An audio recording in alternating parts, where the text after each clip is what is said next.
Un compañero en la tribulación es el pequeño título. Y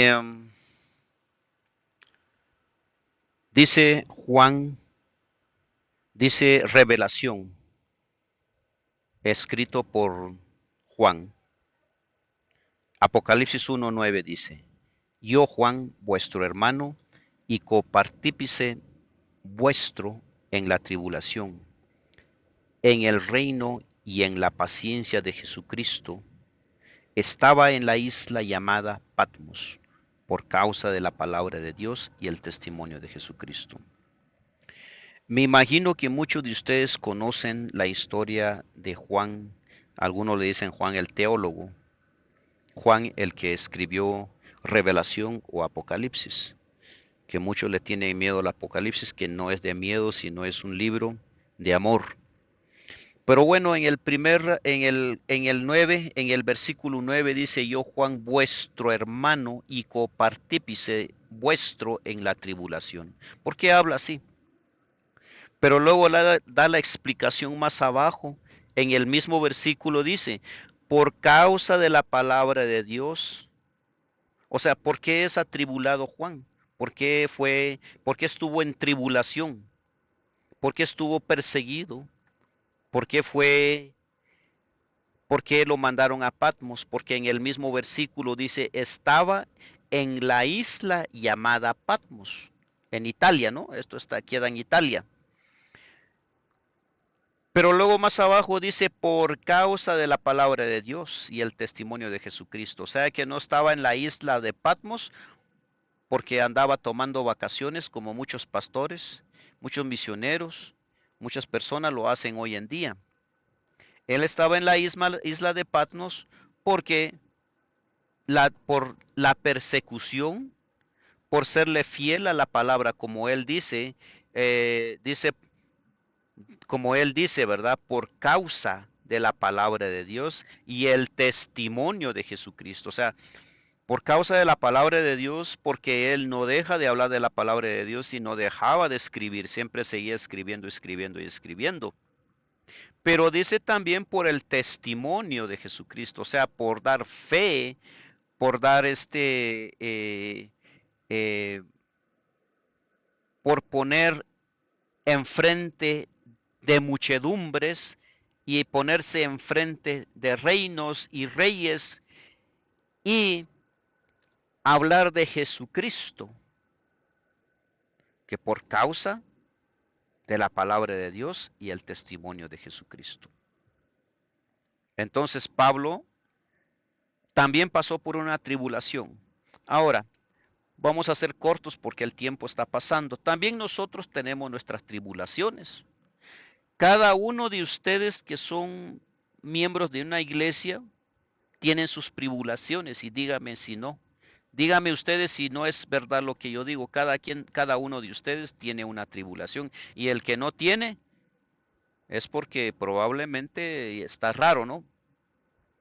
Pero todos nosotros tenemos tribulaciones en la vida. Problemas con la familia porque nos volvimos evangélicos, protestantes, cristianos. Problemas con la familia porque ya dejamos las costumbres, dejamos de practicar ciertas tradiciones de una iglesia que no es real. Bueno, y así sucesivamente cada quien tiene su tribulación por causa de la palabra de Dios, por causa del testimonio de Dios. ¿Y por qué por causa de la palabra de Dios? Porque usted antes no leía la Biblia, pero hoy sí carga la Biblia bajo su brazo y lo van a tildar por eso. ¿Y por qué por el testimonio de Jesús? Porque usted no va a cargar la Biblia de adorno bajo el brazo, sino usted lo va a sacar su arma, la va a desenfundar cuando es posible y usted va a presentar la palabra de Dios. Y ese es el testimonio de Jesucristo, porque el testimonio lleva un verbo de acción, de actividad, lleva un verbo de movimiento, conlleva espiritual, ánimo, decisión. Entonces, El testimonio es cuando usted empieza a predicar, empieza a hablar de la palabra de Dios. No anda la Biblia bajo el brazo nomás por tenerlo ahí, sino también predica, da testimonio a través de sus labios, a través de su boca. Aunque alejado del apoyo de su familia, sus amigos y la comunidad cristiana, Juan no estaba solo en las tribulaciones. Y los problemas que enfrentó como seguidor de Jesús, su ministerio no había terminado. Su testimonio no estaba completo. Un ser angelical con un brillo deslumbrante visitó a Juan en esa isla solitaria y le llevó un mensaje proveniente directamente del trono de Dios. Este mensaje de Jesús resonaría por los pasillos del tiempo a lo largo de los siglos. Fue un mensaje de esperanza para cada generación, pero especialmente un mensaje destinado a preparar al pueblo de Dios del tiempo del fin para la venida de Jesús. Es un serio mensaje de advertencia, así como un mensaje de ánimo para el tiempo del fin, a medida que nos preparemos para enfrentar las pruebas de los últimos días, cualquier prueba que puede estar enfrentando ahora. Y si no usted, si usted mira la historia, vea lo que pasó en el tiempo de la Inquisición de los 1250 a 1870. Y luego de los 1870, mire usted lo que pasó también en nuestro tiempo aquí en Latinoamérica, especialmente en Centroamérica y México, en donde llegaron los españoles y lo primero que hicieron es forzar a la población nativa a aceptar la Iglesia Católica como, como una religión, como una religión personal, como una creencia personal. Y, y persona de la tribu que no lo aceptaba era quemado, era torturado. Entonces, mire usted hasta dónde se extiende, hasta dónde el mal uso que se le da a la palabra de Dios, el mal uso, el mal entendimiento que se le da a la palabra de Dios. Aparte de todo, de que no se le da este testimonio, algunas personas no hablan de la palabra de Dios, persiguen la palabra de Dios, se le da un mal uso y se le obliga a muchas personas a creer en la palabra de Dios. Se les obliga. Por eso es que usted se da cuenta hoy en la actividad hay cientos de miles y millones de creyentes católicos en Guatemala, en El Salvador, en Honduras, en Nicaragua, en Panamá, en México. ¿Por qué? Porque fueron obligados, pero sin embargo se sienten orgullosos de ser católicos. Pero si supieran su historia, si supieran su familia que fueron obligados, entonces dejarían, entonces pensarían muchas veces para ser católico y pensarían muchas veces para defender a una iglesia que persiguió y que obligó. No solamente persiguió, sino también obligó. Y aparte de que obligó, también puso falsas doctrinas, cambió las doctrinas y falsificó las doctrinas. Bueno, continuemos porque si no, se nos acaba el tiempo. Vamos a empezar aquí mejor. Vamos a apoyar esto con una pequeña lectura. Y no se olviden que estamos bajo el tema que se llama un compañero en la tribulación. En todas estas tribulaciones que han pasado, por ejemplo, la persecución de los apóstoles, ahí estaba Jesús acompañándolos, ahí estaba el Espíritu Santo acompañándolos. También la persecución en el año 100 bajo los emperadores de Roma, en el 200, en el 300, también bajo el emperador Constantino, otros emperadores que no recuerdo ahorita antes de Constantino, también todos ellos, a pesar de toda la quemazón que hicieron de cristianos, quemaron a muchos cristianos, torturaron a muchos cristianos, a pesar de eso ahí estaba Cristo, ahí estaba el Espíritu Santo, y no permitió que la palabra de Dios fuera terminada, un hecho como de exterminio a la Biblia. No, no se pudo. Empezó ya en el año 500, más o menos 38, se terminó la persecución de los emperadores romanos y empezamos con otros emperadores papales romanos. También empezaron otra vez la persecución, que todo mundo querían poner una religión universal, querían poner una política y una religión universal, querían que todo mundo fuera religioso. Y si alguien se ponía en contra, era puesto a la muerte. Y esto empieza desde el 538, pero su apogeo vino en 1250 en la Inquisición.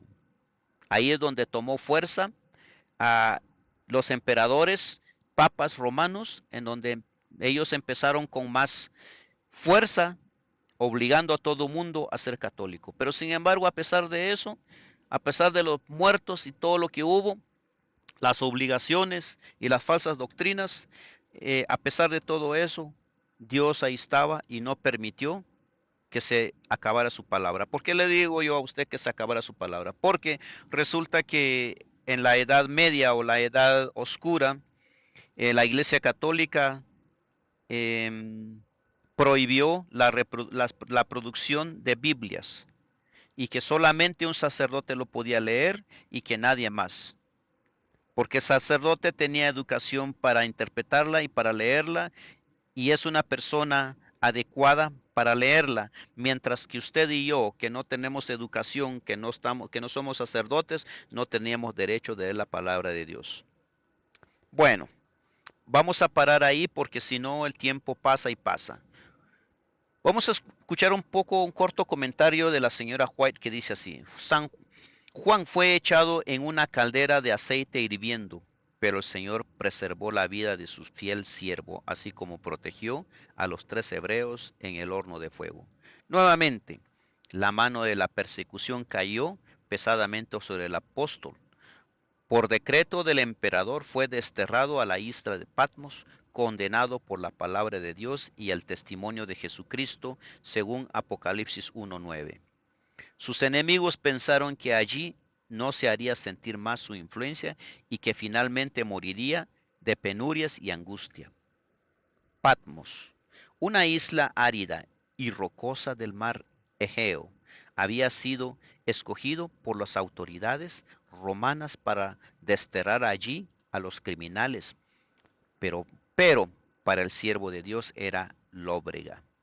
Residencia llegó a ser la puerta del cielo. Allí, alejado de las bullicias y actividades de la vida y de sus intensas labores de años anteriores, disfrutó de la compañía de Dios, de Cristo y de los ángeles del cielo, y de ellos recibió instrucciones para guiar a la iglesia de todo el tiempo futuro. Los Hechos de los Apóstoles, página 455. Fue en un sábado cuando la gloria del Señor se manifestó al desterrado apóstol Juan. Y cuando yo le vi, escribió Juan, caí como muerto a sus pies, y él puso su diestra sobre mí diciendo, no temas.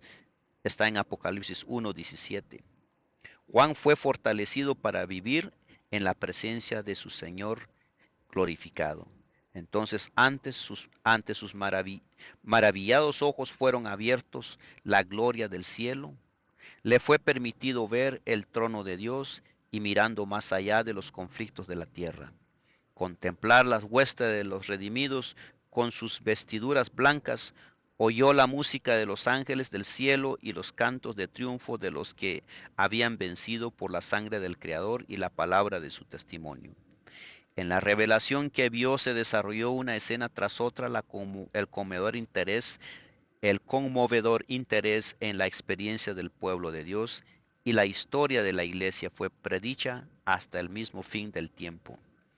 En figuras y símbolos se le presentaron a Juan asuntos de gran importancia que él debía registrar para que los hijos de Dios que vivían en su tiempo y los que vivieran en siglos futuros pudieran tener una comprensión inteligente de los peligros y conflictos que los esperaba.